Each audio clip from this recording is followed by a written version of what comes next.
कोंडागांव जिले में पिछले 2 दिनों से मूसलाधार बारिश हो रही है, जिसके कारण ग्रामीण क्षेत्रों के नदी नाले काफी उफान पर है। इसी तरह बड़े राजपुर विकासखंड के ग्राम छिंदली और धामनपुरी को बड़े राजपुर ब्लॉक मुख्यालय से जोड़ने वाले मार्ग में स्थित भंवरडीह नदी भी काफी उफान पर है।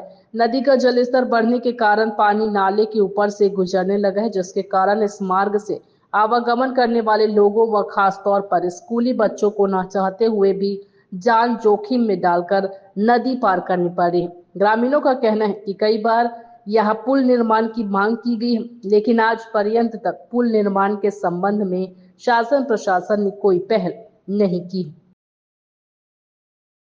कोंडागांव से रामकुमार भारद्वाज की रिपोर्ट।